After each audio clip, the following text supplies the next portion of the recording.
आज क्या पढ़ रहे हैं हम? कल क्या शुरू कर रहे थे?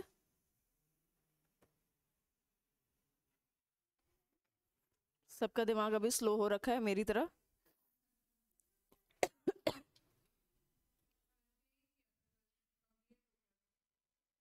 उसके बाद हमने कुछ नया शुरू किया था।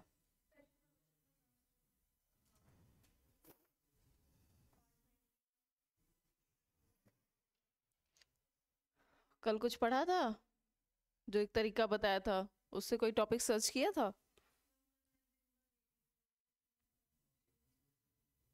आज सवेरे से क्या क्या किया तुम लोगों ने? अच्छा। और तो यहीं पे हो अभी सवेरे से, अभी कुछ पढ़ा नहीं है क्लास के अलावा?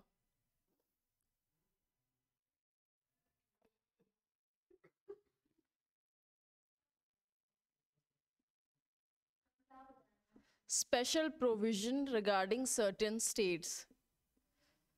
कुछ स्टेट्स हैं उनमें जो, यही पूछ रहे हो ना क्या पढ़ा रहे हैं? अच्छा। सो अभी नोट नहीं किया? RP act. अच्छा, समझ नहीं आया। अच्छा, हाँ ओके, एक मिनट। हाँ, उसके बारे में क्या क्या, कौन से टॉपिक सर्च करो?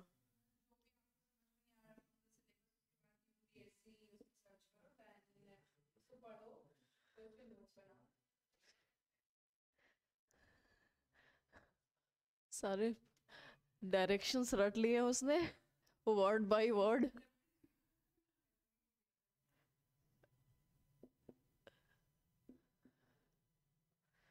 Special provision to some state, certain states. कल ये पढ़ रहे थे कि आपके जैसे टॉपिक में बहुत सारा आपके सिलेबस में बहुत सारे ऐसे टॉपिक होते हैं छोटे छोटे, है ना? जैसे जैसे आप लोगों ने बोला था वो यूनिट रोल ऑफ कास्ट को लेकर के। So you can simply search role of caste in Indian politics या role of caste religion in Indian politics. ठीक है, you will find certain articles, 2-3 articles, बिल्कुल रिलेटेबल आर्टिकल्स आपको मिल जाएंगे। ठीक है, सो आप उसको एक बार पढ़ो। और भी इसके अलावा जैसे इंडियन पॉलिटिकल थिंकर है आपका, ठीक है, तो उसमें स्पेसिफिकली नाम तक लिखे हुए हैं। ठीक है, यूपीएससी में ऐसा नहीं होता। ठीक है, इंडियन एंड पॉलिटिकल थिंकर ऐसे लिख दिया या फिर वेस्टर्न में कुछ ऐसे लिख दिया, बट यहाँ पे आपको स्पेसिफिकली नाम लिखे हुए हैं, तो आपका सिलेबस जो है फिर भी काफ़ी लिमिटेड है। तो आपने डायरेक्ट सर्च किया कि डॉक्टर बी आर अम्बेडकर, ठीक है, व्यूज ऑन डेमोक्रेसी या doctor B R Ambedkar vision for India, ऐसे करके आपने सर्च किया। सो उनके व्यूज आ जाएंगे। उसमें से आपको क्या करना है, उनकी मेन मेन 5-6 बातें नोट कर लेनी है, बस बस इतना ही करना है इंडियन पॉलिटिकल थिंकर्स में। और एक वो है राम मनोहर लोहिया जी का भी नाम है, उनका आपने सर्च किया। ठीक है, ही वॉज बेसिकली, उनका एक तो बहुत स्टॉन्च उनका था पर्सपेक्टिव रिगार्डिंग पार्टीशन। ठीक है, कि पार्टीशन क्यों हुआ, कैसे हुआ, किसकी गलती थी या फिर क्या उस वक्त सिचुएशन थी। सो वो पार्टीशन के खिलाफ थे मोस्टली, बाकी मोस्टली नेताओं की तरह। पर उसमें उनकी काफ़ी ओपिनियंस है, वो बड़े अच्छे हैं। ठीक है, और उन्होंने इस बारे में भी कहा था कि देश कैसा बनेगा। ठीक है, लेफ्टिस्ट थे, बट ये भी लेफ्टिस्ट थे। ठीक है, एंड देन उसके बाद नेहरू जी का नाम है उसमें, है। ठीक है, सो वो भी है। नेहरू जी का जब आप लिख रहे हो तो उसमें आपको पढ़ना है कि उन्होंने सेक्युलरिज्म का, उनका हर जगह आपको मेंशन होता है ना, सेक्युलरिज्म को लेके बड़े वो थे वो। ठीक है, नॉन अलाइन मूवमेंट के लिए, है ना। सो ऐसी 2-4 बातें हैं जिसके लिए हर एक जो भी पॉलिटिकल लीडर है, उनकी मतलब खासियत है, उनका नाम लेके आपको समझ में आ जाएगा ये इनका नाम है तो इन्होंने ये बातें कही थी। ठीक है, doctor B R Ambedkar reservation को लेकर के। ठीक है, कॉम्युनल अवार्ड हिस्ट्री में जब आप पढ़ते हैं 1932 वाला, पता है? कॉम्युनल हिस्ट्री में ये नहीं पढ़ा अभी एनसीईआरटी में? 1932 में गांधी जी येरवड़ा जेल में थे, डॉक्टर अम्बेडकर जाते हैं, उनसे मिलते हैं। ब्रिटिश प्राइम मिनिस्टर राम से मैकडोनाल्ड, उन्होंने दलित्स के लिए एक सेपरेट इलेक्टोरेट्स का उन्होंने प्रोविज़न डाला था, तो गांधी जी उसके खिलाफ वो अनशन पे बैठ गए थे। फिर डॉक्टर बी आर अम्बेडकर जाते हैं उनसे वहाँ पे अनशन तोड़वाने के लिए येरवड़ा जेल में। एंड देन वहाँ पे ये डिसाइड होता है कि नहीं, सेपरेट इलेक्टोरेट तो नहीं होगा, बट रिजर्वेशन हम दे देंगे उनके लिए। ठीक है, सो ये 1932 की बात है। फिर उसमें डॉक्टर बी आर अम्बेडकर ने और क्या किया? ठीक है, हमारे जो लॉज थे, जैसे हिंदू मैरिज लॉज है, ठीक है, उसमें रिफॉर्म लेकर के आए वो, है ना। उस टाइम पे, जबकि उस टाइम के लिए ये बहुत बड़ी बात होती थी कि एक something which is very personal law है, marriage law is personal law, ठीक है, उस पर आप कुछ ऐसा नया लेके आ रहे हो तो जाहिर है कि पूरे देश में जो है हाहाकार मचेगा उसका। सो उन्होंने उसके लिए भी किया, उन्होंने महिलाओं के राइट्स को लेके बात की, शादी में तलाक का जो ऑप्शन है उसके बारे में उन्होंने बात की। सो ऐसे हर एक लीडर का आप नाम सर्च करिए, उनकी मोटी मोटी, ज़्यादा नहीं, मोटी मोटी 4-5 बातें, उसको आप एक जगह पे नोट कर लो बस, कि इन्होंने इस टॉपिक पे ये बोला, इस टॉपिक पे इनका ये ओपिनियन था, डेमोक्रेसी को लेके ये ओपिनियन था, ठीक है, मीडिया को लेकर के नेहरू जी का ओपिनियन था, उन्होंने उसको फोर्थ पिलर ऑफ डेमोक्रेसी कहा था, ठीक है। सो ऐसे ही बस बिल्कुल 5 बातें बस, ताकि आप बिल्कुल, आपको इतना पढ़ना है या फिर इतना याद करना है या फिर इतना नोट बनाना है कि आप उसको उतना याद कर सको और उतना रिप्रोड्यूस कर सको वहाँ पे, ठीक है। बहुत ज़्यादा अब अंबेडकर जी के बारे में अगर आप 5 पेज लिख रहे हो, एट द एंड आपने लिखना है 3 या 4 लाइन ही, ठीक है, तो उतना ही पढ़ो, है ना, उतना पढ़ो, बिल्कुल टू द पॉइंट पढ़ो, ठीक है। अब जैसे 1932 वाली बात है, इसको आप लिखोगे तो लगेगा ना कि हाँ आपने अच्छे से पढ़ा है, आपको चीज़ें पता है, ठीक है। सो यही मैं कह रही थी, जैसे यूपीएससी के सिलेबस में है एनजीओज, एसएचजीज, ठीक है, और क्या है, सिविल सोसाइटी, ये सब है। तो अब वो सर्च करेगी एसएचजीज इन इंडिया, ठीक है, तो एसएचजी कहाँ से शुरू हुई, सबसे पहली कौन सी बड़ी एसएचजी थी, ठीक है। एक साउथ में है लक्ष्मी करके, लक्ष्मी समथिंग है, वो एनसीईआरटी में भी मेंशन है, ठीक है। सो वो पहली सक्सेसफुल थी। सो ऐसे करके आपको टॉपिक वाइज सर्च करो, चीज़ें आपको मिलेंगी। और ऐसा नहीं कि यहाँ पे कवर नहीं होगा, कवर होगा, बट उससे क्या होगा, आपकी फैमिलियरिटी बढ़ेगी अपने सिलेबस को लेकर के, ठीक है। So special provision to some states, article 371 to 371 J, ठीक है, इतने आर्टिकल्स हैं इसके regarding.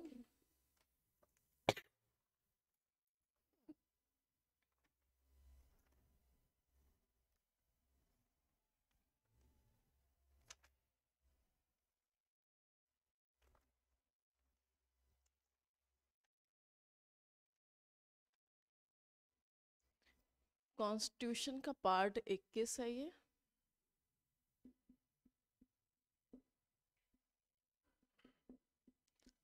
Article 371 to 371 J, 370 article 370 आपने नाम सुना होगा, ठीक है। पहले ये भी इन सर्टेन प्रोविजंस में ही आता था, ठीक है, फिर ये रिपील हो गया, ठीक है। जम्मू एंड कश्मीर को जैसे रिकॉग्नाइज किया गया, अब इस आर्टिकल का कोई वो नहीं रहा, ठीक है। सो इसको हमें पढ़ने की ज़रूरत नहीं है। 371 से 371 जे, 371 है, 371 ए बी सी डी ऐसे है, ओके। सो एक बार उसमें कौन से आर्टिकल में कौन सा स्टेट है ये लिख दो।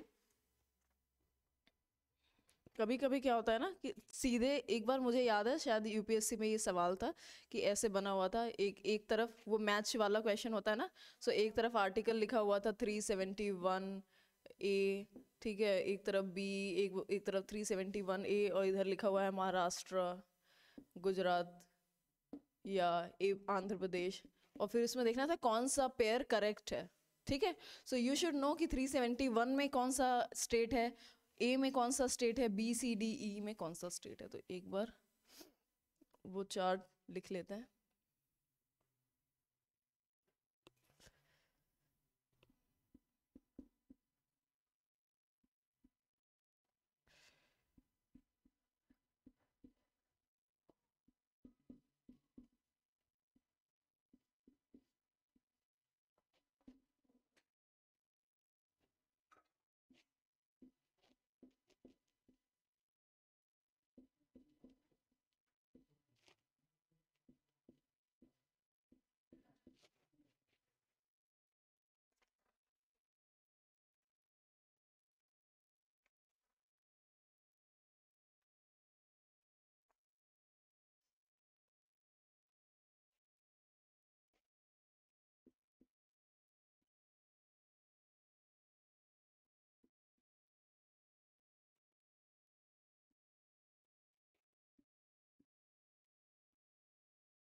तो 371 डील करता है Maharashtra and Gujarat. Maharashtra MAH, Gujarat GUJ। 371A है नागालैंड,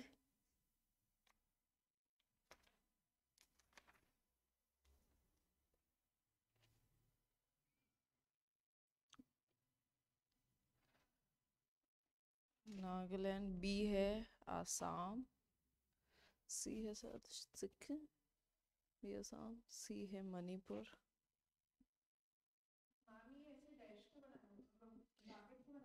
नहीं नहीं, वो मैंने ऐसे ही बना दिया, मत बनाओ, कंफ्यूजन हो रहा है तो मत बनाओ, वो तो बस ऐसे कर दिया। क्लॉज नहीं है, ये आर्टिकल है। मैंने आपको बताया था ना, देखो एक चीज ध्यान रखना, क्लॉज कभी भी कैपिटल्स में नहीं होता, ठीक है। 371A अगर ये है कैपिटल में लिखा हुआ है तो ये कभी क्लॉज नहीं हो सकता, ये अपने आप में आर्टिकल है। क्लॉज तब होगा 371A clause 1 sub clause A, ये हमेशा स्मॉल लेटर में होता है, ठीक है। सो ऑलवेज रिमेंबर, अगर किसी आर्टिकल के आगे A कैपिटल्स B कैपिटल्स में लिखा है कुछ भी, so that is an article, ठीक है। अब क्लॉज सब क्लॉज में कभी गलती मत करना, एक जगह पे लिख लो ऐसे, आर्टिकल 19, ये है आर्टिकल, ठीक है, आर्टिकल 19, ठीक है। क्लॉज 1 ये है clause, sub clause A freedom of speech and expression लिखा हुआ है ना A में, so this is sub clause, ठीक है। आर्टिकल 21 कैपिटल्स में A लिखा है ना, क्या है आर्टिकल 21A, तो ये है आर्टिकल है, ठीक है, ठीक है। ये कैपिटल्स में लिखा हुआ है, ये आर्टिकल है, ओके। अब क्लॉज सब क्लॉज ऐसे लिख लो अब दोबारा, ताकि कंफ्यूजन नहीं होगा।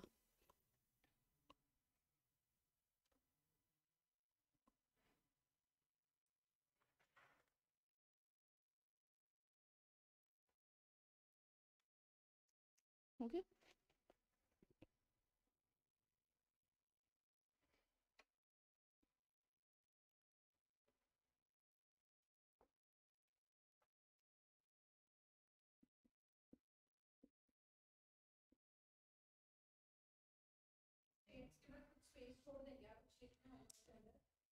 अभी वो आगे बताऊंगी, लेकिन ऊपर एक ये ऐसा बना लो, ठीक है, क्योंकि सबसे ज़्यादा आपको डायरेक्टली तो सवाल जो है इसी में से बनेगा, ठीक है। जो अंदर का मटेरियल है वो कम ही चांसेस आप पूछेंगे, ठीक है, और अगर पूछेंगे भी तो उसमें एक दो लाइन ही लिखनी होगी, तो वो अभी हम देख लेंगे। पहले एक बार ये बना लो, C हो गया मणिपुर, D है Andhra Pradesh and Telangana, Andhra Pradesh and Telangana.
There is no I.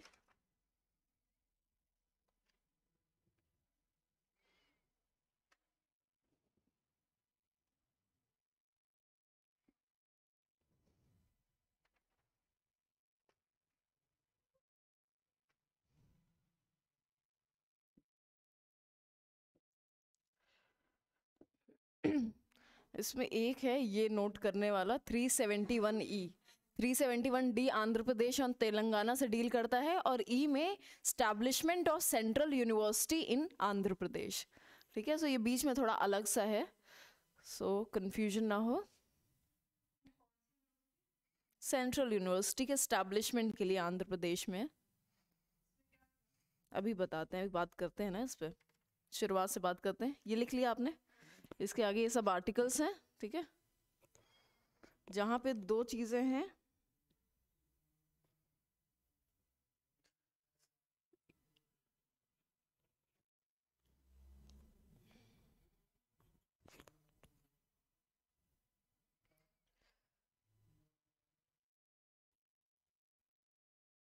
अब ये स्पेशल प्रोविजन इनको क्यों कहा जाता है, इसकी ज़रूरत क्या है।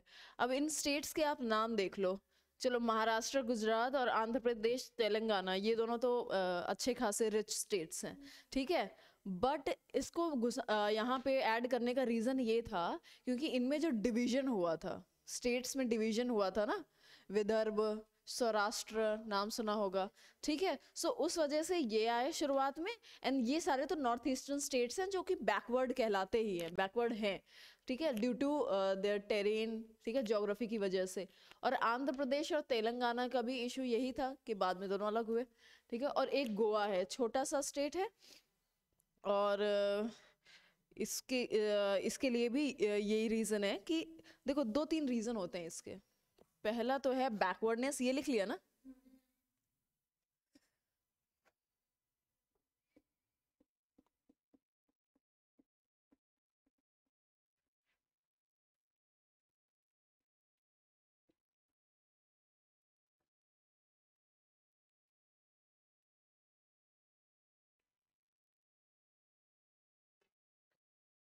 why do we need special provisions at all? पहला, बैकवर्डनेस ऑफ रीजन,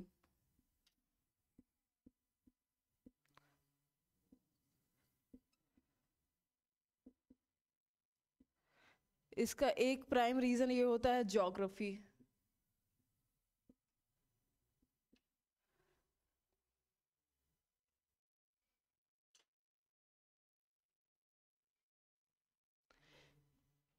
कल्चरल और इकोनॉमिक इंटरेस्ट होते हैं, किसी स्टेट का पर्टिकुलर कल्चर है, उससे आपको ज़्यादा छेड़छाड़ नहीं कर सकते हैं, ठीक है।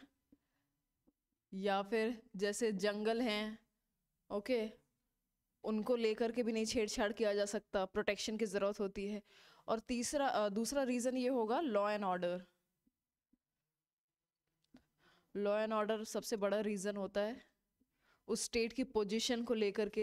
अब जैसे जम्मू एंड कश्मीर था, ठीक है, सो वहाँ पे लॉ एंड ऑर्डर भी एक बहुत बड़ा रीज़न था।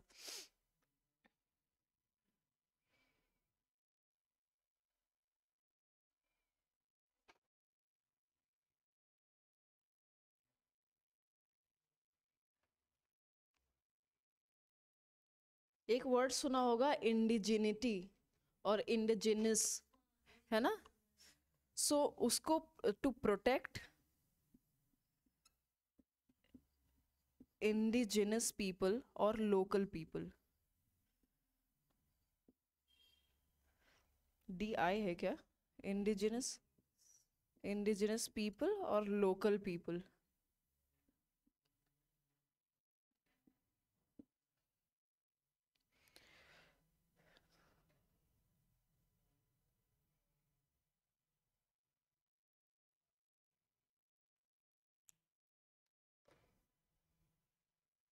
ठीक है,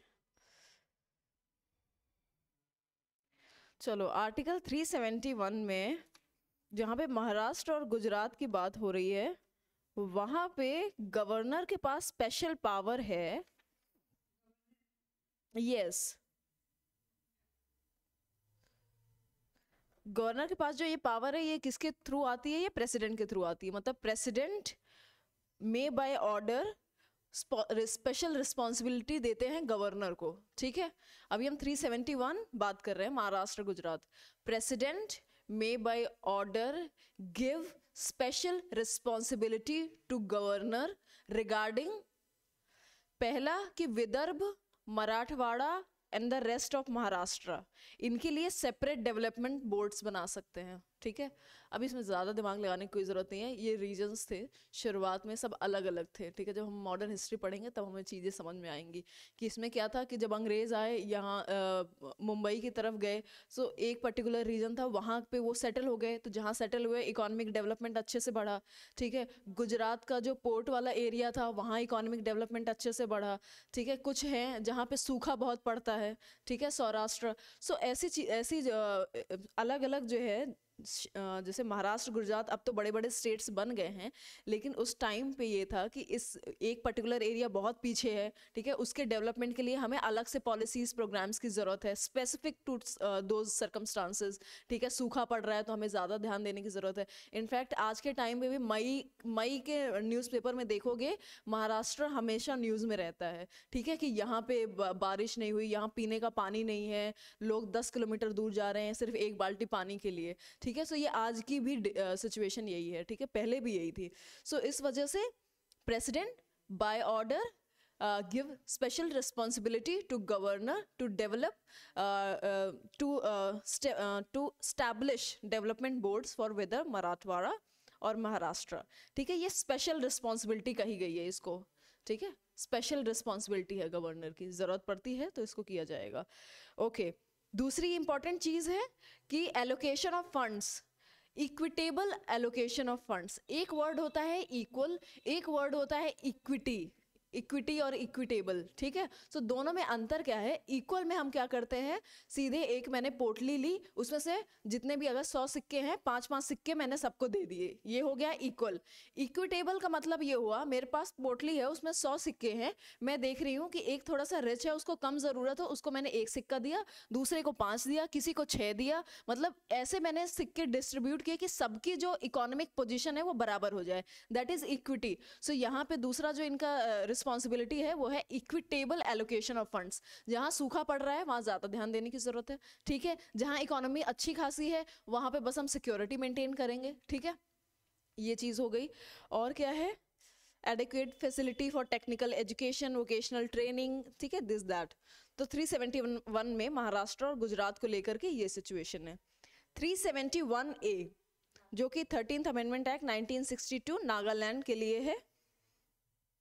मत लिखो अमेंडमेंट, ये नहीं पूछेगा आपसे, this is too far, just remember कि 371A में नागालैंड के बारे में है, ठीक है। ये सेंटर और नागा के जो लीडर्स थे 1960 में, नागालैंड के साथ तो हमारी हमेशा से थोड़ी तनातनी नहीं रही है, बट चीज़ों को थोड़ा सा हारमोनियस बनाने की हम हमेशा कोशिश करते रहे हैं, ठीक है, क्योंकि वो जोग्राफिकल पोजीशन ऐसा है कि ऊपर की कंट्रीज़ का उसमें काफ़ी प्रभाव रहता है, सो हमारे लिए वो सिक्योरिटी रीजंस हो जाता है, ठीक है। सो हमेशा से थोड़ा सा कंटेंशियस इशू रहा है। तो 1960 में सेंटर और नागा पीपल कन्वेंशन, एक नागा पीपल का एक ग्रुप था, उनके बीच में और सेंटर के बीच में एक कन्वेंशन साइन हुआ था, 16 पॉइंट कन्वेंशन था, ठीक है। तो उसी के तहत नागालैंड का क्रिएशन हुआ 1963 में। ये फैक्ट आप लिख सकते हैं कि नागालैंड वाज क्रिएटेड इन 1963, ठीक है, एक प्रॉपर स्टेट के रूप में। Yes, 1963 after this agreement between center and Naga people in 1960। इसमें 16 पॉइंट थे, काफी सारी चीजें थी, बट हमारे लिए ध्यान देने वाली चीज ये है, थोड़ा बहुत तो लिखते रहना चाहिए।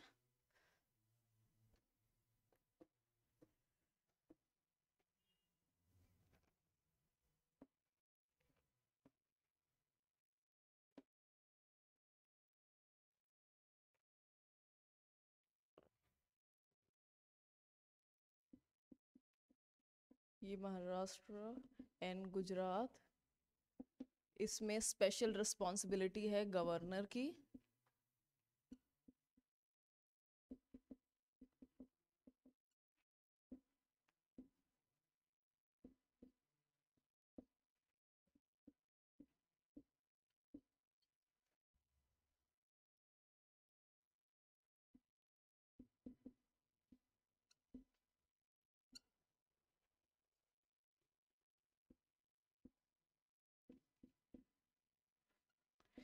ठीक है, 371A हम बात कर रहे हैं अभी, जिसमें नागालैंड के बारे में है। और इसमें सबसे प्राइम फैक्ट ये है जो अभी हमने पढ़ा, 1960 में there was an agreement between centre and Naga convention, Naga people, and this was 16 point agreement इसको बोलते हैं।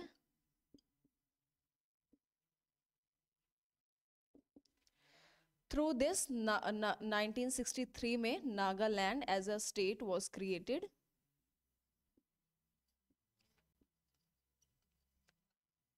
अब इस 16 पॉइंट एग्रीमेंट में काफ़ी सारी चीज़ें थी। एक जो प्राइम चीज़ है जो हमें ध्यान रखनी है, उसमें ये बात तय की गई थी कि parliament can not legislate over Naga culture और उनकी जो भी रिलीजियस प्रैक्टिसेस हैं, ठीक है, उनके कल्चर के साथ, उनकी रिलीजियस कस्टमरी प्रैक्टिसेस के साथ पार्लियामेंट कोई छेड़छाड़ नहीं कर सकती, ठीक है।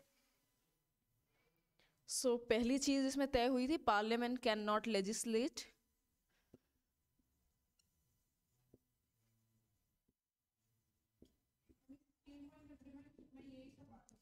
हाँ, ऐसी बातें थी, आप क्या क्या नहीं कर सकते, कहाँ पे हम दोनों सामंजस्य बिठा के चलेंगे, कहाँ पे आप इंटरफेयर नहीं करेंगे, कहाँ पे हम ये हरकतें नहीं करेंगे, तो यही एग्रीमेंट हुआ था।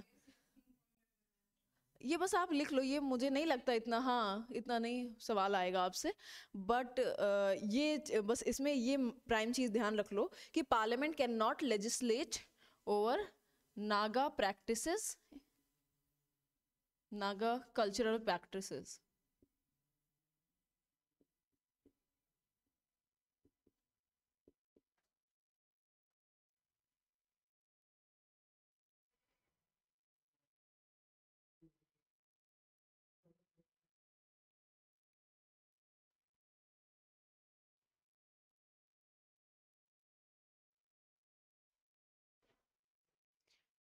और जो बातें थी वो ये थी कि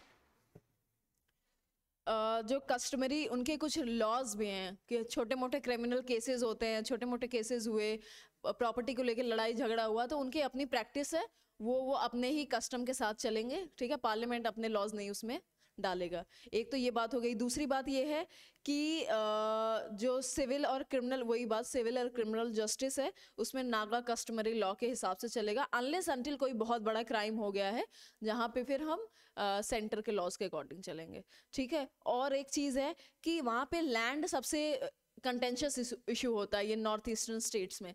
तो ये है कि ओनरशिप ऑफ लैंड, किसी भी लैंड की ओनरशिप आप विदाउट स्टेट असेंबली के कंकरेंस के, नागा स्टेट असेंबली के कंकरेंस से नहीं कर सकते। लाइक पार्लियामेंट सिर्फ अपने आप बैठ करके आपस में ही डिसाइड नहीं कर सकता कि नागालैंड का इतना पर्टिकुलर फॉरेस्ट एरिया है तो ये इस कंपनी को दे दो, या यहाँ पे ये डेवलपमेंट कर दो, ये आप नहीं कर सकते जब तक नागालैंड की स्टेट असेंबली उस चीज़ को अलाउ नहीं कर रही है, ठीक है। ये वाला लिख लो, ownership and transfer of land cannot be done without concurrence of the state assembly, Naga state assembly. Ownership and transfer of land cannot be done without ownership and transfer of land cannot be done without concurrence of Nagaland state assembly.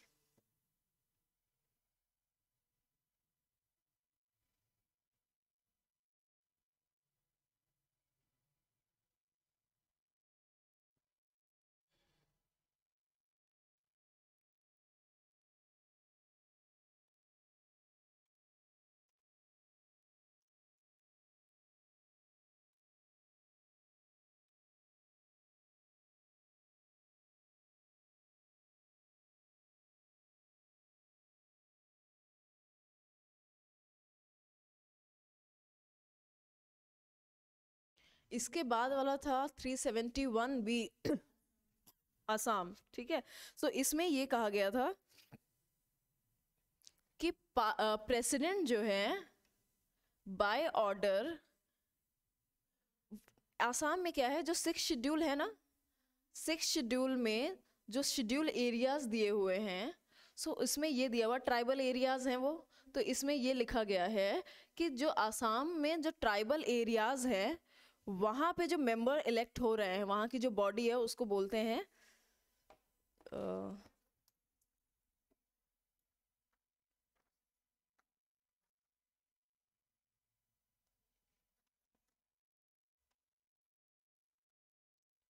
District council, district ADC बोलते हैं उसे।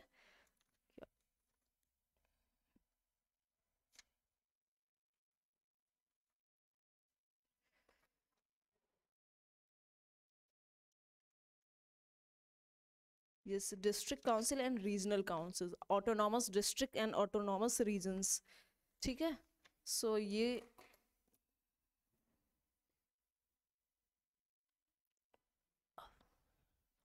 Okay, सो ये 6 schedule में लिखा हुआ है provisions as to the administration of tribal areas in the state of Assam, Meghalaya, Tripura and Mizoram, ठीक है। सो इनमें जो पूरा इस जैसे आसाम इतना बड़ा है, ठीक है, सो इसमें कुछ एरियाज हैं, ठीक है, जो उसमें आ रहे हैं ट्राइबल्स में। सो इन एरियाज में कुछ आसाम का है, कुछ मेघालय का है, ठीक है, मिजोरम का है, सो ऐसे करके इनके कुछ एरियाज हैं।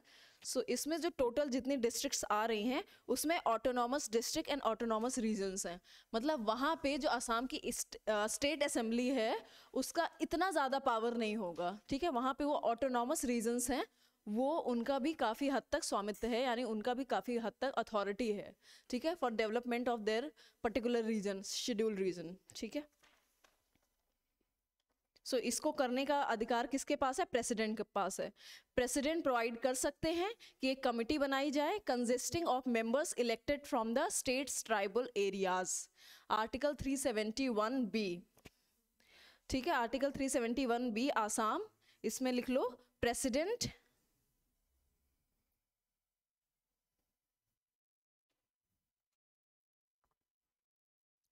okay, president may provide for the constitution of assembly,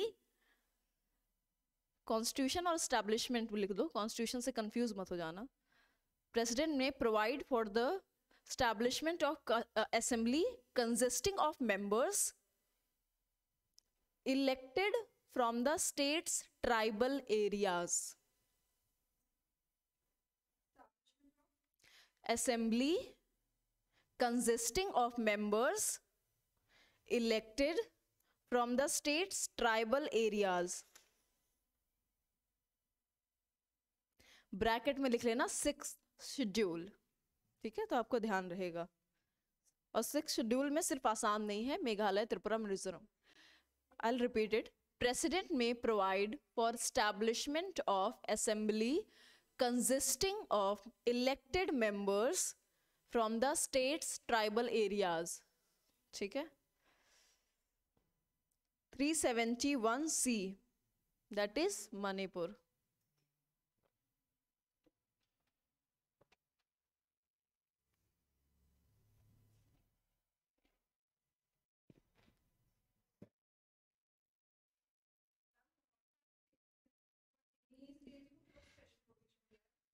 अभी मैंने रीजन बताया था ना वाई, वही मैंने आपको कहा ना कि अब बैकवर्डनेस पूरी महाराष्ट्र में नहीं है, लेकिन अब जैसे जहाँ पे सूखा पड़ रहा है, ठीक है, अब महाराष्ट्र का जो ज्योग्राफी है वो ऐसे तो वहाँ बारिश बहुत होती है, बट वो ज्योग्राफी ऐसी है, प्लेट्यू है, तो वहाँ पानी इकट्ठा नहीं होता। जैसे आई वॉज इन पुणे, सो पुणे में इतनी बारिश होती है, इतनी बारिश होती है, लेकिन फिर भी जब गर्मी का सीजन आएगा तो पीने की पानी की किल्लत हो जाती है, क्योंकि वहाँ पे पानी इकट्ठा नहीं हो पाता, पूरा पानी बह जाता है, ठीक है। अब ये तो पुणे की हालत है, पुणे में तो फिर भी काफ़ी चीज़ें बहुत अच्छी हैं, ओके। उसके अलावा बहुत सारी ऐसे रीज़न हैं जहाँ पे सूखा पड़ता है। आपने सुना होगा सबसे ज़्यादा फार्मर सुसाइड जो हो रहा है वो वहाँ से होता है, ठीक है, काफ़ी हद तक वहाँ पे एक सब्सटैंशियल अमाउंट जो है, सब्सटैंशियल नंबर जो है वो वहाँ से है, ठीक है। सूखा इतना पड़ता है, लोग जो है पीने का पानी तो उनके लिए इतना मुश्किल है कि एक इतनी सी बकेट होती है, उसके लिए पता नहीं कितने किलोमीटर उनको चलना होता है, ठीक है। सो उन जगहों के लिए हमें स्पेशल अटेंशन देनी पड़ती है, ठीक है। दूसरी चीज़ ये भी है कि महाराष्ट्र और गुजरात ये अलग हुए थे बाद में।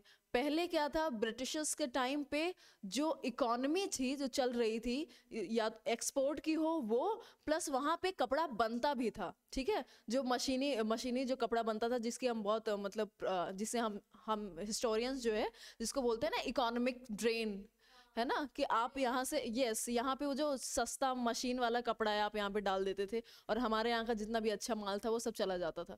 सो ये सारी चीज़ें बन भी रही थी, एक्सपोर्ट भी हो रहा था, ठीक है। तो वहाँ पे, और वो पर्टिकुलर रीजन में हो रहा था, जैसे मुंबई बना, ठीक है, सूरत बन गया, ओके, थोड़ा बहुत अहमदाबाद बन गया, बस। फिर बाकी सारी रीजन है वो भी तो मैटर करते हैं ना। अब जैसे गुजरात की बहुत सारी रीजन है, वहाँ पे हालत बहुत खराब होती है, ठीक है, और महाराष्ट्र के साथ भी ऐसा है। सो पर्टिकुलर रीजन की बात हो रही है, जहां मैंने आपको बताया कि president may by order give special responsibility to governor, वहां पे मैंने जगह का नाम जो लिया था वो जगह का नाम था विदर्भ, ठीक है, Saurashtra, Vidarbha, Marathwada and rest of Maharashtra.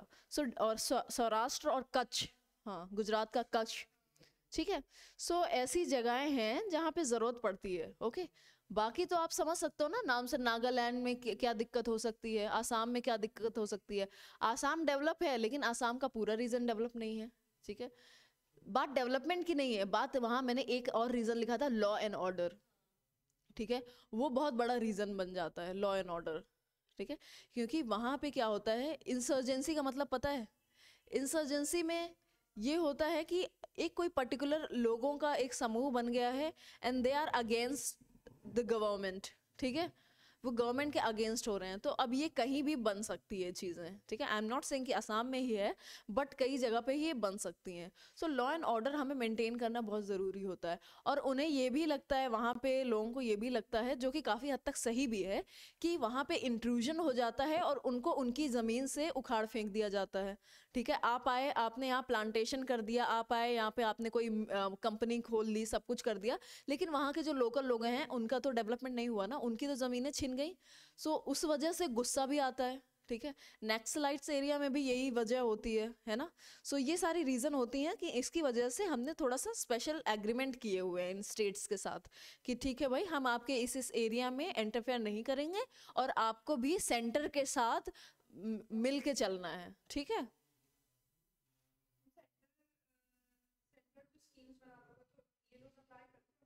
हाँ, इनके लिए, अच्छा, इनके लिए जब कोई, एक होता है सेंट्रल सेक्टर स्कीम होता है, एक होता है सेंट्रली स्पॉन्सर्ड स्कीम।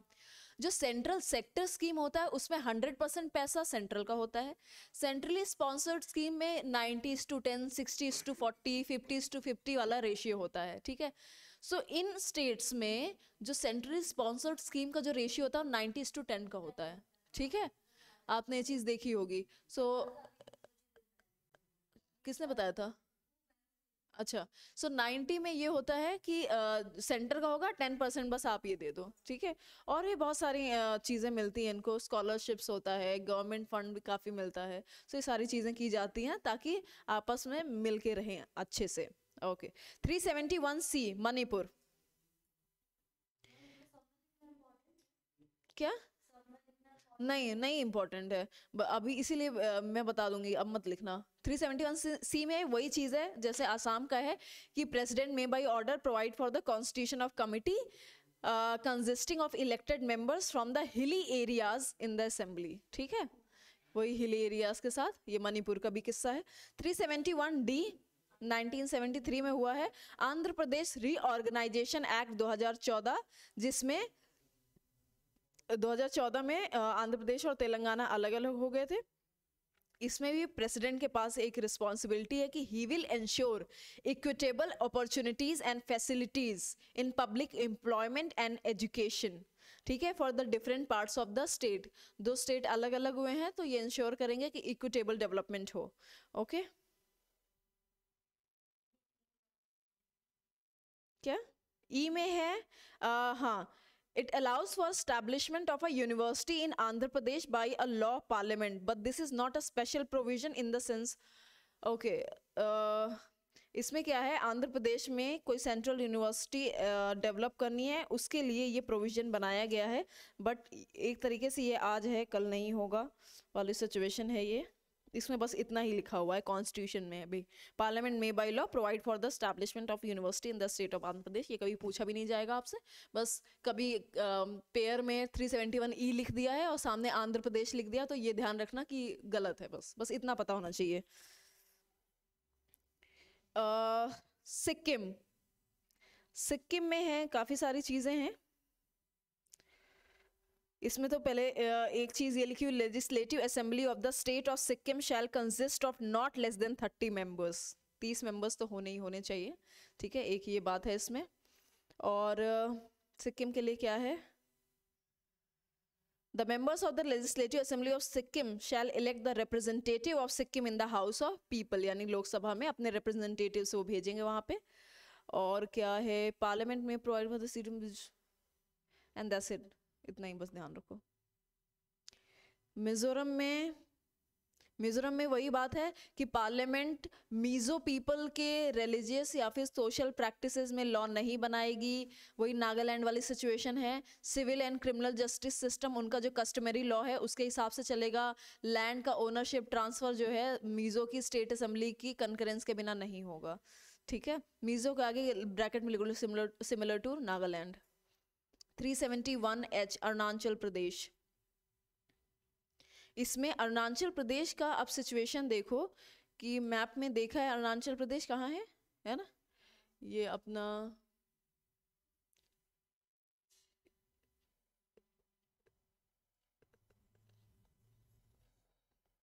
यहाँ पे है ना, ऐसे, ठीक है, इधर है पूरा अपना चाइना, ठीक है। सो अरुणाचल प्रदेश का जो पोजीशन है उसकी वजह से गवर्नर के पास एक स्पेशल रिस्पॉन्सिबिलिटी दी गई है to maintain law and order, ठीक है। Law and order in a sense कि देश की सिक्योरिटी को इंश्योर करना है, अगर कभी ज़रूरत पड़ती है तो चीज़ें ऐसी होनी चाहिए कि हमारे कंट्रोल में रहें, ठीक है। And he shall, that is governor shall, after consulting with the council of minister exercise his individual judgment as to the action to be taken.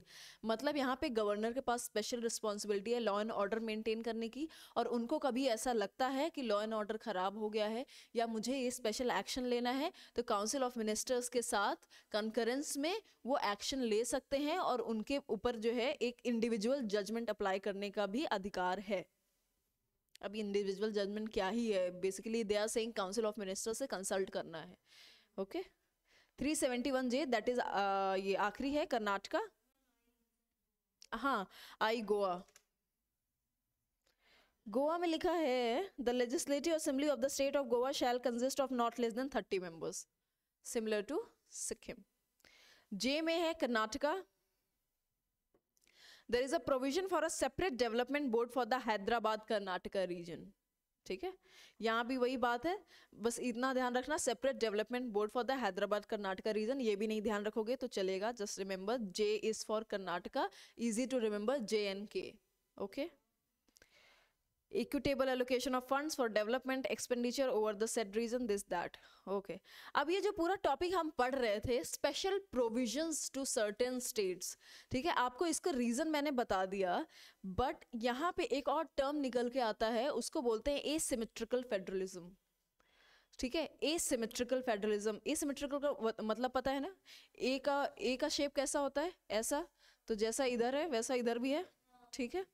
So shape हम समझ गए, वर्ड इज एसिमेट्रिकल फेडरलिज्म। अब ये कैसा है, federalism based on unequal powers and relationships, ठीक है, हाँ, unequal powers and relationships in political, administrative and fiscal arrangement spheres between the units constituting a federation, ठीक है। अब यहाँ पे एसिमेट्रिकल में एक तो होता है हॉरिजॉन्टल, एक होता है वर्टिकल, ये हमने पहले भी डिस्कस किया था ना, वर्टिकल में between centre and state, horizontal में अमंग स्टेट्स, ठीक है।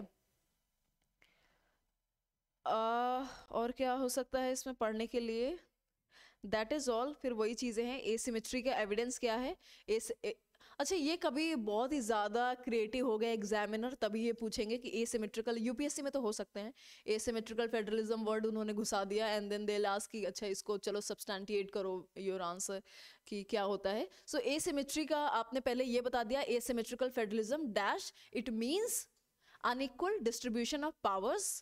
ओके, अनइक्वल डिस्ट्रीब्यूशन, नॉट ऐसे लिखो, asymmetrical federalism dash it means federalism based on unequal powers and relationships, federalism based on unequal powers and relationships,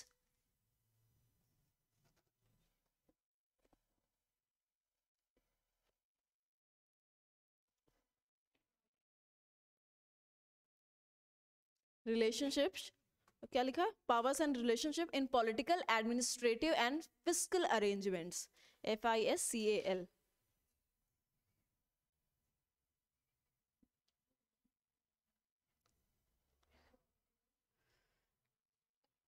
and fiscal arrangements.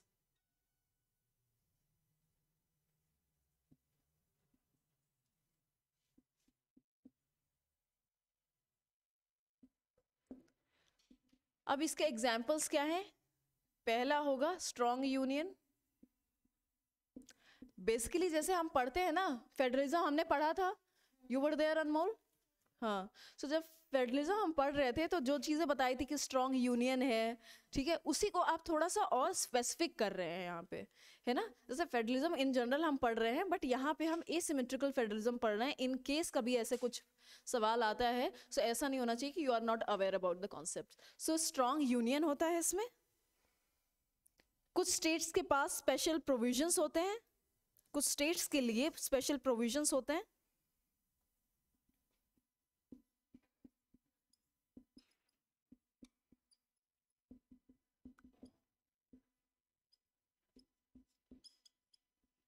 अच्छा, इसके आगे examples add करना आपका काम है। जब आप स्ट्रॉन्ग यूनियन लिख रहे हैं, so n number of time I have repeated those examples कि किससे स्ट्रॉन्ग यूनियन दिखता है।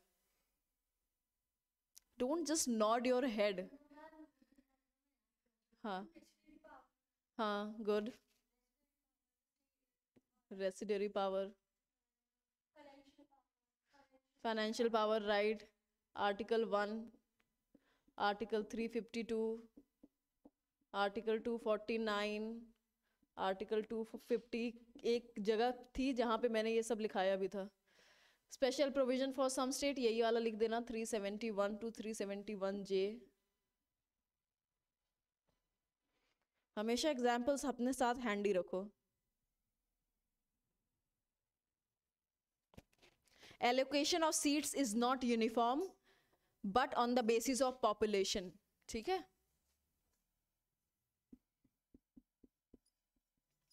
Allocation of seats is not uniform. Example बोलो, जल्दी से कनेक्ट करो, अभी हमने डिस्कस किया था।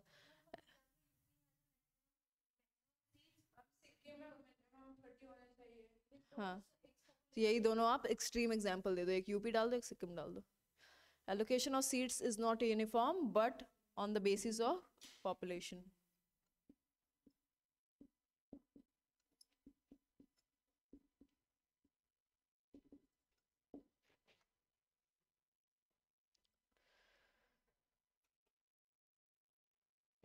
Sixth schedule gives autonomy to tribal areas.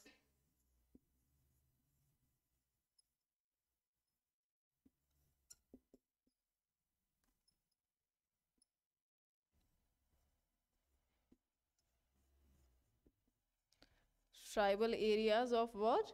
वो 4 स्टेट्स हैं, 4 नॉर्थ ईस्टर्न स्टेट्स, उनके नाम आप स्वयं लिखेंगे। 2 तो याद होगा। हाँ हाँ, मेघालय, मेघालय, मेघालय, या लिखो, चलो लिख लो उसको।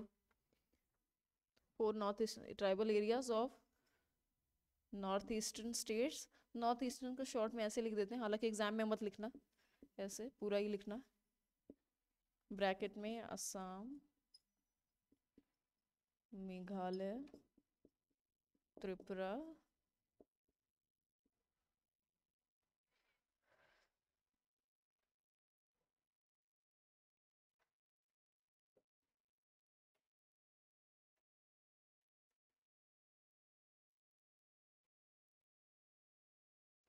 ठीक है सर।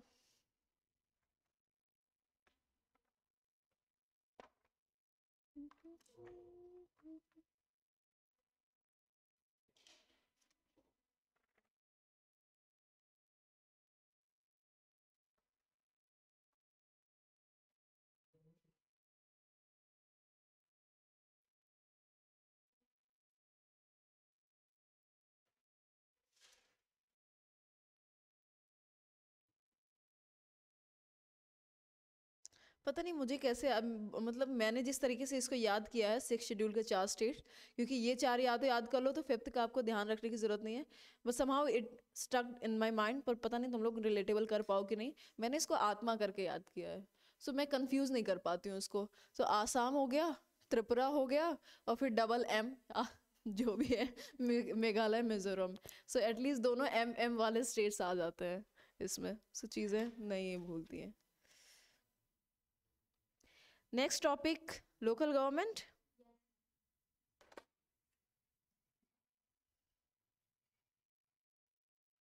ये टॉपिक ना, ये बहुत कम लोग पढ़ाते हैं, इसको स्किप कर दिया जाता है, पर इसमें तो ठीक है, कभी काम ही आ जाएगा। आर्टिकल्स मैंने करा दिया उसका आपको। आर्टिकल्स तो पूछ लिए जाते हैं प्रीलिम्स में, यूजुअली वही मैच द फॉलोइंग में पूछ लिए जाएंगे।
चश्मे के साथ बहुत दिक्कत होती है।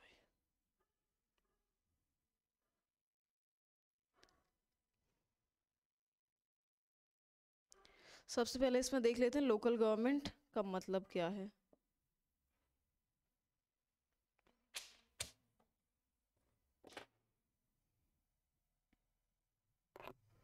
लोकल गवर्नमेंट मतलब कि अपने बिल्कुल इमीडिएट सराउंडिंग, ठीक है। सेंटर स्टेट तो है हमारे पास, फिर क्यों ज़रूरत पड़ी कि ये तीसरा नया टर्म हम इंट्रोड्यूस करें, क्योंकि क्या होता है कि सेंटर है, सेंटर के उनने स्टेट को डिवोल्यूशन कर दिया फंड्स का या जैसे भी डायरेक्शन दे दिए, एंड देन स्टेट के पास भी फिर डिस्ट्रिक्ट्स होते हैं, फिर उस डिस्ट्रिक्ट के अंदर तहसील होते हैं, उन तहसील के अंदर कितने सारे गाँव होते हैं। ओके, सो बिल्कुल गांव तक चीज़ें कैसे पहुंच सकें बराबर से, है ना। Stop laughing. सो अच्छा, यहाँ से कर रहा है क्या, वो बाहर से कर रहा है? हाँ हाँ, लगा दो लगा दो।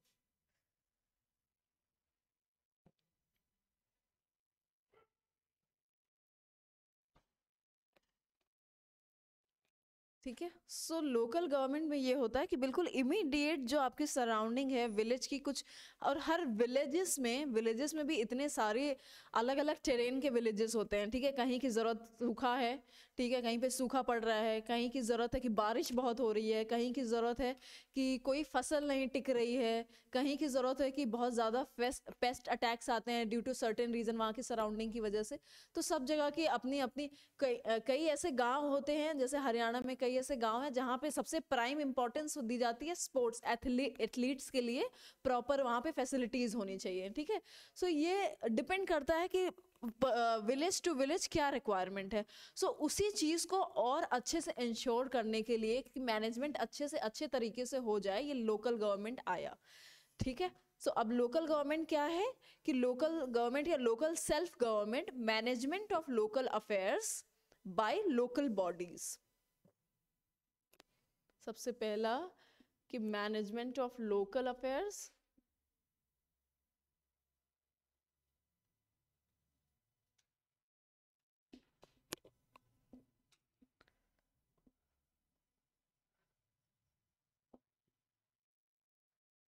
by local bodies consisting of local bodies elected by the local people.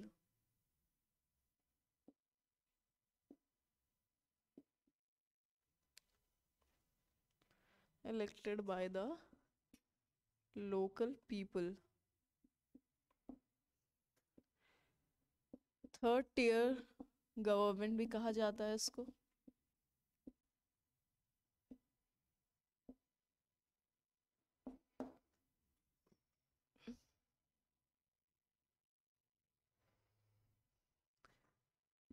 This goes with Gandhian philosophy. This goes along Gandhian philosophy as well.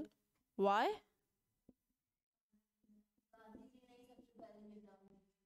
क्या कहा था? गांव से शुरुआत करो।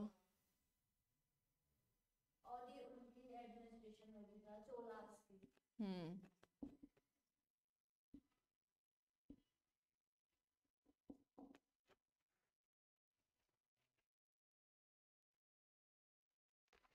दो प्रकार होते हैं इसमें, 2 टाइप्स।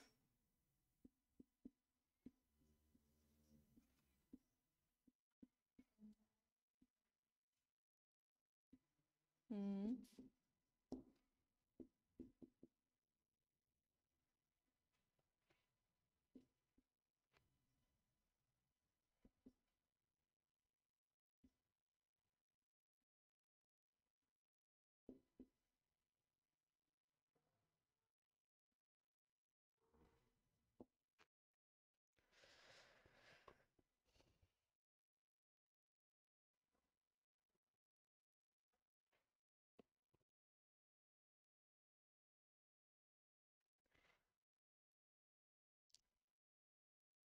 एक 5th पॉइंट लिख लेना। अच्छा पहले ये सारे लिख लो। लिख लिया? 5th पॉइंट होगा duty to conduct elections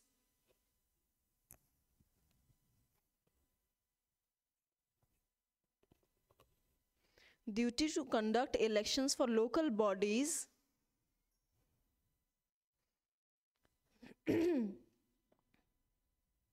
is upon the State Election Commission.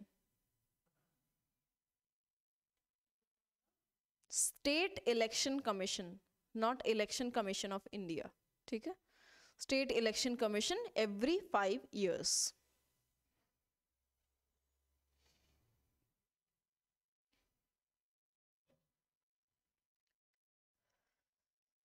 अब इसमें पंचायत सबसे पहले देख लेते हैं। ठीक है, यहाँ पे आगे लिख लो 73rd, यहाँ डैश करके लिखो 73rd अमेंडमेंट एक्ट।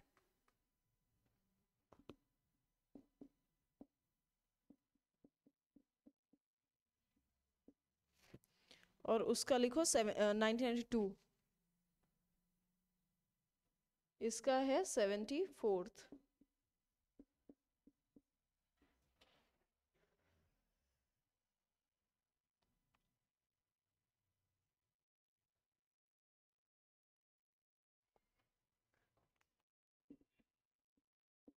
ये दोनों 1992 के ही हैं, एक्ट आए थे 1992 में, लेकिन it came into force on 1993। ठीक है, मतलब लागू जब हुए थे 93 में हुए थे। ओके, अब इसका आर्टिकल है पंचायत का 243 to 243O। पंचायत का आर्टिकल है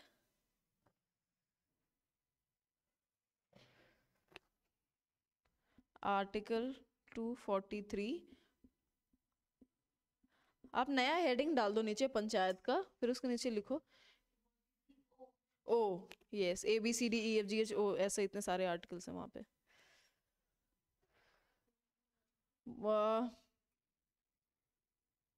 इसका है 243P to 243ZG, article 243P to article 243ZG। ये है पार्ट 11 में दिया हुआ है, सॉरी पार्ट 9A।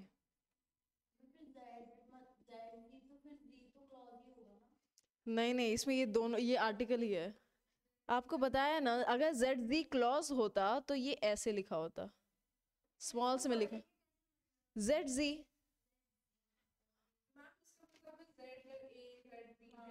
हाँ ऐसे है, ऐसे है। ये क्यों है? क्योंकि देखो ये ऐड किया गया है इसमें, ठीक है। ये पार्ट 9, वो पार्ट 9A।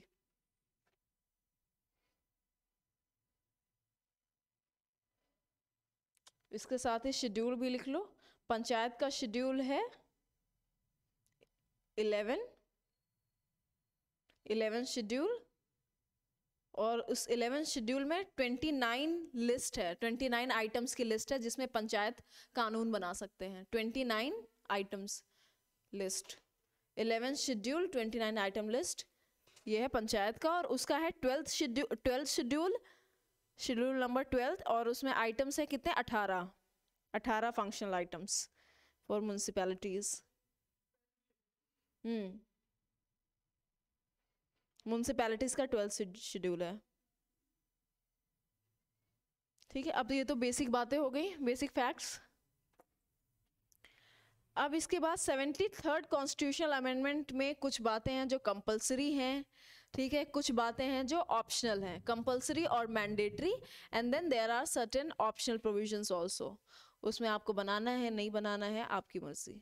ऑप्शनल या फिर उसको वॉलंटरी बोलते हैं, वॉलंटरी मतलब स्वेच्छा से, ठीक है। सो कंपलसरी प्रोविजंस में क्या आता है, ये कभी कभी पूछ लिया जाता है, ठीक है, कि कंपलसरी है कि नहीं, इसमें से कंपलसरी कौन सा है, what are compulsory provisions provided under 73rd amendment act, ठीक है।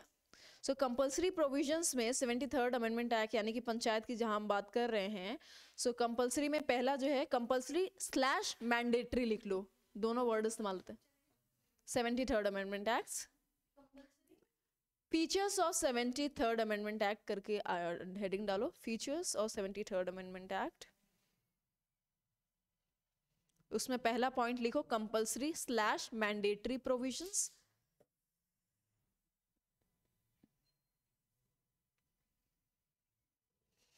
ठीक है, पहला है ग्राम सभा ऑर्गेनाइजेशन या फिर ऑर्गेनाइजेशन ऑफ ग्राम सभास। ये आपको करना ही करना है, हर गांव में ग्राम सभा होते ही होते हैं, ठीक है।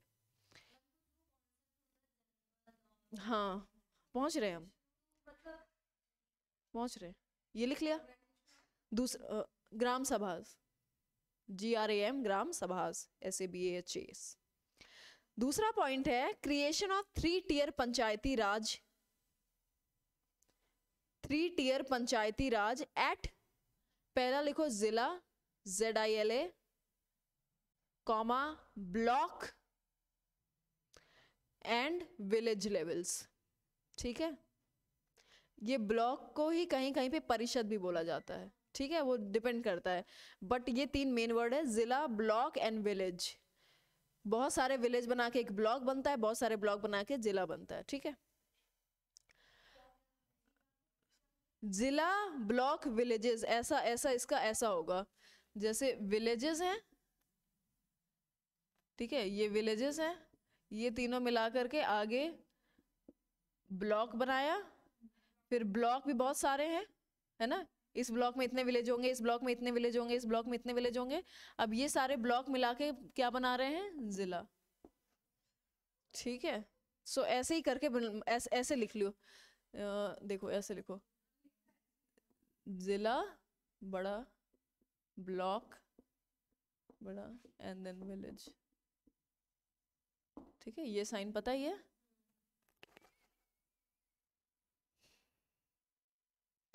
Minimum age for contesting election, minimum age for contesting election 21 years।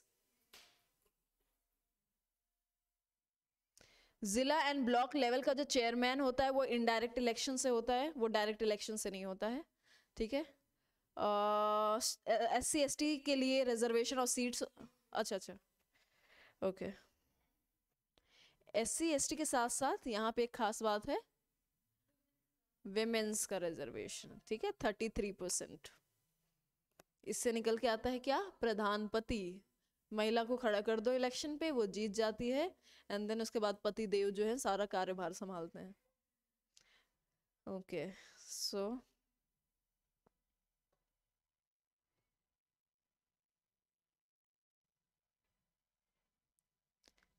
लिख लिया था ना इनडायरेक्ट इलेक्शन से चेयरमैन का। दूसरा ये लो, SC ST reservation, seats reservation, and SC ST and women तीनों के लिए रिजर्वेशन है सीट्स का। देखो SC ST के लिए क्या है, जो रिजर्वेशन सीट्स है, इनडायरेक्ट इलेक्शन अभी नहीं लिखा, चेयरमैन पोस्ट ऑफ जिला एंड ब्लॉक का जो चेयरमैन पोस्ट है उसका इलेक्शन इनडायरेक्ट होगा, ये है तीसरा पॉइंट, तीसरा चौथा जो भी नंबर होगा।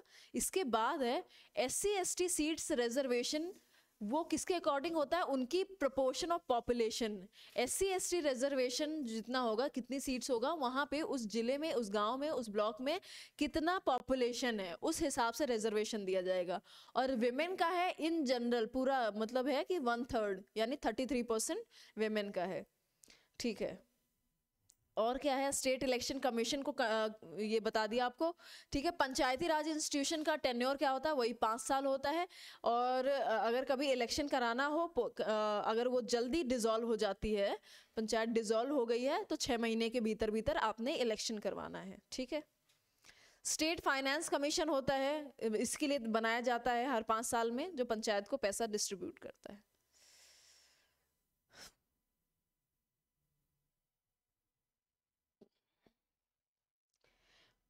वॉलंटरी में एक ट्रिकी पॉइंट ये है, वो ट्रिक हो सकता है कभी सवाल में, कि बैकवर्ड क्लासेस के लिए यानी OBCs के लिए जो रिजर्वेशन है वो वॉलंटरी है। अगर उस पर्टिकुलर पंचायत को लगता है कि यहाँ पे OBCs को रिजर्वेशन देना है, तो आपके लिए वॉलंटरी, आप दें ना दें, मैंडेटरी नहीं है। मैंडेटरी किसके लिए है, SC ST एंड विमेन, ठीक है।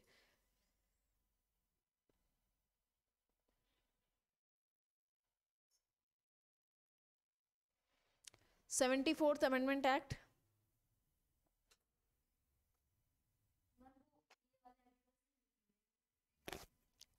क्या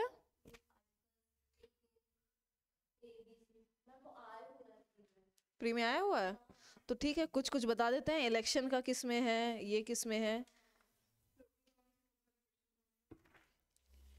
किससे बहुत सारे आते हैं, अच्छा आर्टिकल सीधे पूछ लिए जाते हैं, ठीक है। चलो मैं बताती हूँ आर्टिकल।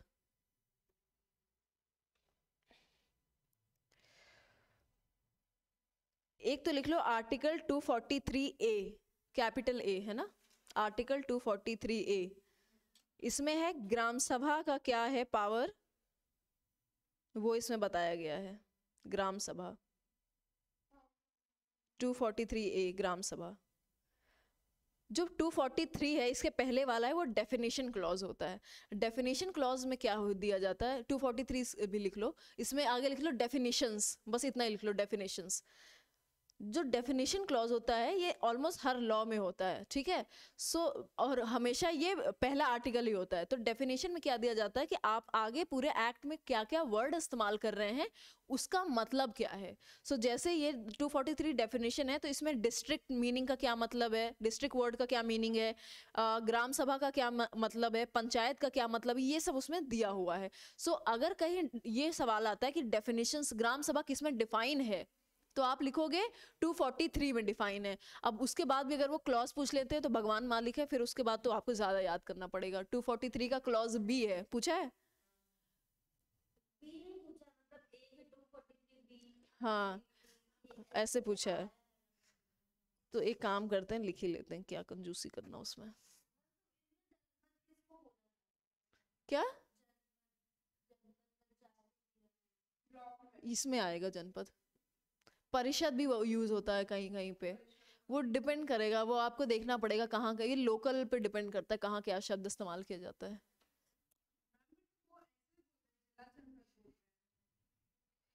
जिला जनपद, यार मैं भी, हाँ हाँ, मैं भी कंफ्यूज हो जाती हूँ इनमें क्या वर्ड होता है, अभी चेक करती हूँ, चेक करती हूँ तो बताऊंगी।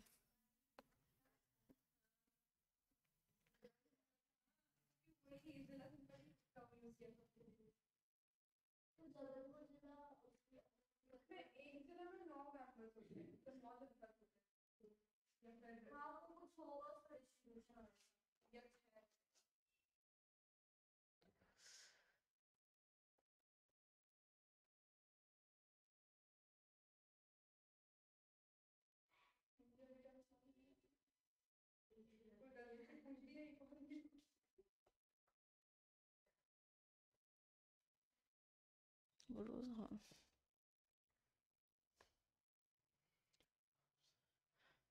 शॉर्ट में लिख लो, पार्ट वार्ट ले तो लिख लिया था ना, पार्ट 9, ठीक है, 243 टू 243 ओ, ठीक है, 243 आर्टिकल डेफिनेशंस। अब 243 ये क्या है खुशी? डिस्ट्रिक्ट, बी में है ग्राम सभा,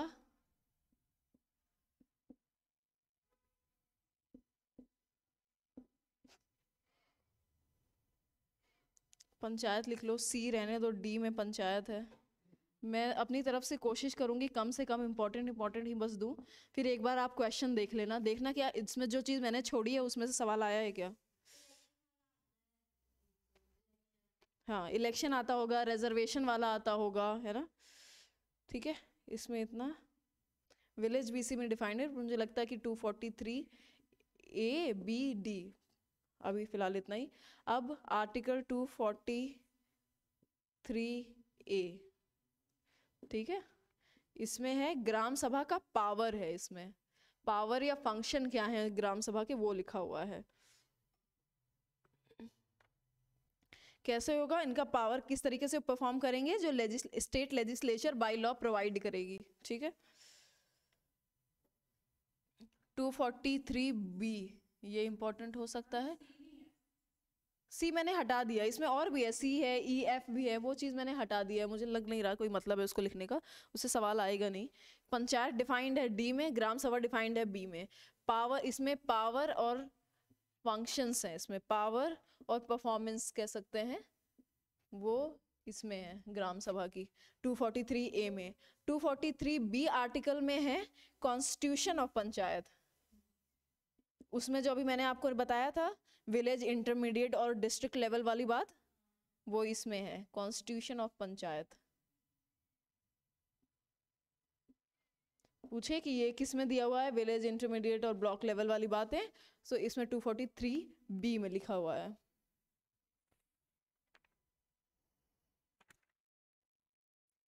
ये है कॉन्स्टिट्यूशन ऑफ पंचायत। अब इसके नेक्स्ट वाला जो आर्टिकल है 243C, वो कॉम्पोजिशन ऑफ पंचायत है,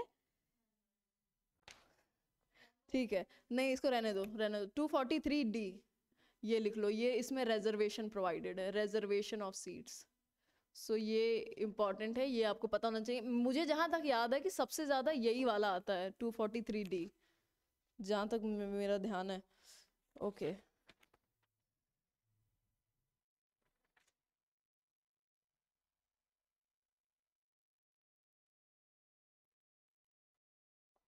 इलेक्शंस ऑफ पंचायत 243K,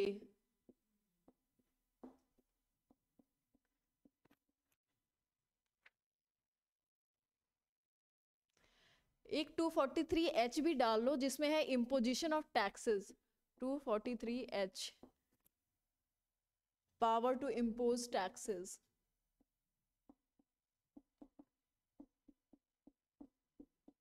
हो सकता है कभी आ जाए। और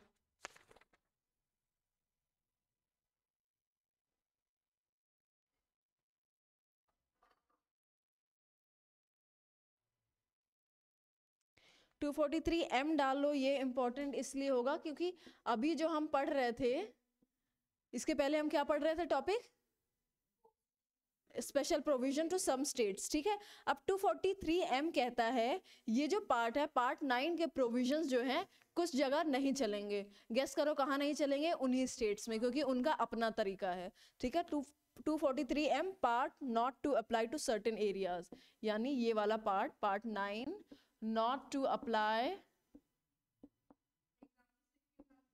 नागालैंड, सिक्किम, मिजोरम, मणिपुर, जो भी याद हो लिख दो, 2 डाल दो काफी है। Not to apply in certain areas, certain areas की जगह शेड्यूल एरियाज लिख दो, शेड्यूल, और स्पेसिफिक हो जाएगा। बस एक ये है, सब कर ही रहे हैं। तो 243O इसमें क्या है कि कोर्ट इंटरफेयर नहीं करेगा। बार, बार मतलब बंद कर दिया है या फिर मना किया है, bar to interference by courts in election matter.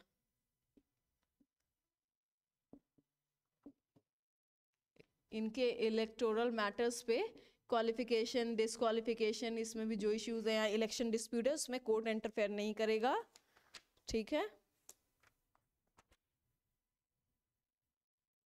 सब तो बता दिया। एक 243F है डिस्क्वालिफिकेशन फॉर मेंबरशिप।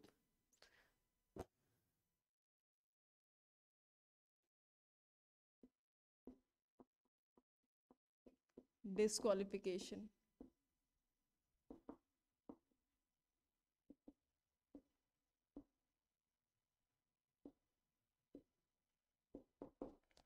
इसमें मेरे हिसाब से तो एक तो ये इम्पोर्टेंट है, एक ये इम्पोर्टेंट है, ये इम्पोर्टेंट है, ठीक है।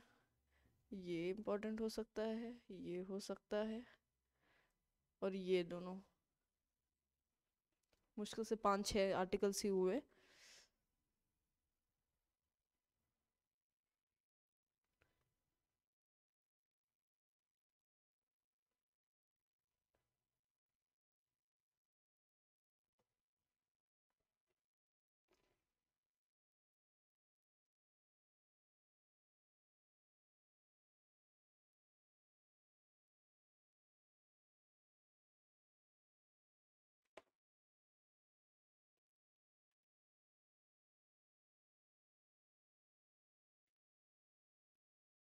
देखो सबसे ज़्यादा 73rd से सवाल पूछा जाता है, 74 नहीं पूछते हैं। But for that matter just remember कि उसमें भी कुछ कंपलसरी प्रोविजंस हैं। उन कंपलसरी में वही है कि nagar panchayat, municipal council, municipal corporation का गठन करना है आपने। वहाँ पे भी रिजर्वेशन सेम है SC ST के in proportion to population and women 1/3, ठीक है। और क्या है इसमें, स्टेट इलेक्शन कमीशन, इसका भी इलेक्शन कंडक्ट करवाती है, ठीक है, just like panchayati raj body, ठीक है। और क्या है, state finance commission to deal with financial affairs of these municipal bodies. 5 साल का टेन्योर है। In case of early dissolution 6 महीने के अंदर re election. Done and dusted. 2 topic अपना आज का कंप्लीट हो गया है।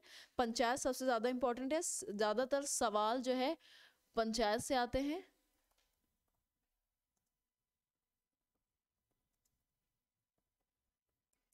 एक चीज़ रह गई है पंचायत की, वो भी लिख लो मेरी संतुष्टि के लिए। वो ये है कि पंचायती राज इंस्टीट्यूशन से रिलेटेड कुछ कमिटीज़ थी इम्पोर्टेंट, ठीक है। सो वो कमिटीज़ हमें पता होनी चाहिए कि कौन सी कमिटीज़ इम्पोर्टेंट थी। बस इतना ध्यान रख लो क्या क्या नाम है।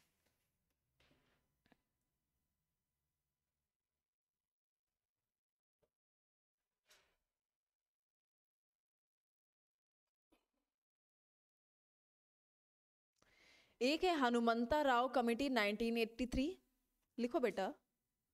Hanumanta Rao committees important committees regarding 3-tier government, local government लिख लो। इंपॉर्टेंट कमिटीज 4-5 कमिटीज हैं। सो पहली है हनुमंता राव कमेटी 1983। दूसरी है GVK, कैपिटल्स में हनुमंता राव कमेटी 1983, ईयर लिखते जाना, ठीक है। GVK Rao committee 1985, 1983। Second one is GVK, capitals में GVK राव कमिटी 1985.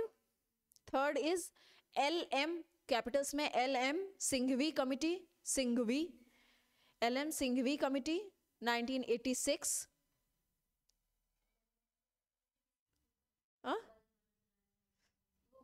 हाँ अभी आएगा, रुको. Sarkaria commission on centre state relation, इन्होंने भी कुछ सजेशंस दिए थे. Sarkaria commission on centre state relations 1988.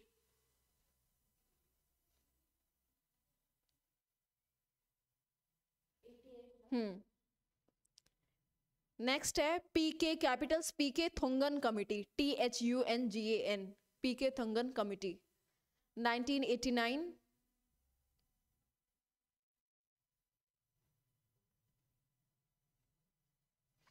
Last is Harlal Singh Kharra committee 1990.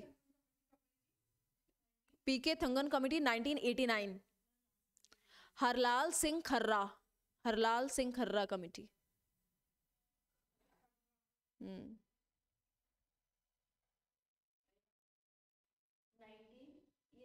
1990.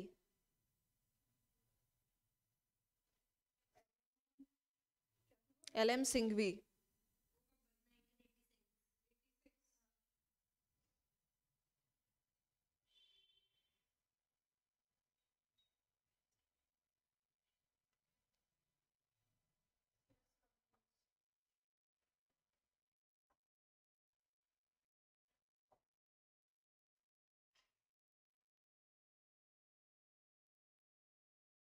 Ashok Mehta का नाम लिखा है?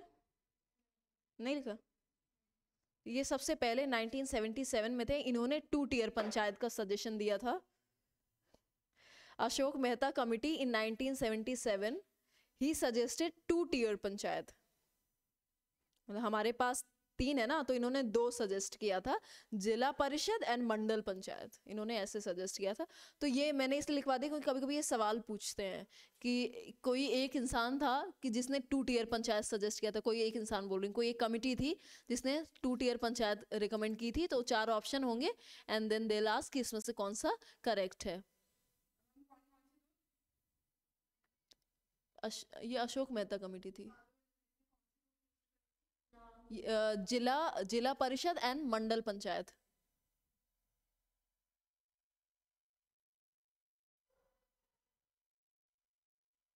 कब 1977 सबसे पहले यही आई थी. ठीक है. बलवंत राय मेहता कमेटी की जो आप बात कर रहे हो वो और भी पहले बनाई गई थी 1952 में, और उसका बेसिकली, हालांकि वो बिल्कुल इनिशिएट, उसको नेसेंट बोलते हैं. नेसेंट मतलब कोई ऐसा स्टेज जो बिल्कुल अभी अभी पनप रहा है. तो 1952 में बलवंत राय मेहता कमेटी बनाई गई थी. किस लिए? कम्युनिटी डेवलपमेंट प्रोग्राम पर्पस से. ठीक है. कि उस वक्त देखो, उस वक्त पंचायती राज या फिर 3 टियर या लोकल गवर्नमेंट वर्ड इस्तेमाल नहीं किया था, कम्युनिटी डेवलपमेंट प्रोग्राम का वर्ड इस्तेमाल किया गया था. और 1952 में बलवंत राय मेहता कमेटी बनाई गई थी इसके लिए, और उन्होंने काफ़ी सारी चीज़ें सजेस्ट की थी कि कैसे ज़्यादा बेहतर काम किया जा सकता है. ठीक है. सो आप ये लिख सकते हैं. तो ये ध्यान रखना कि बलवंत राय मेहता कमेटी बहुत शुरुआत की है, उसको 80s और 90s में कंफ्यूज मत करना. ठीक है. बलवंत राय मेहता कमेटी 1952. उसके बाद है अशोक मेहता. अशोक मेहता 1977, बलवंत राय मेहता 1952. And that's it.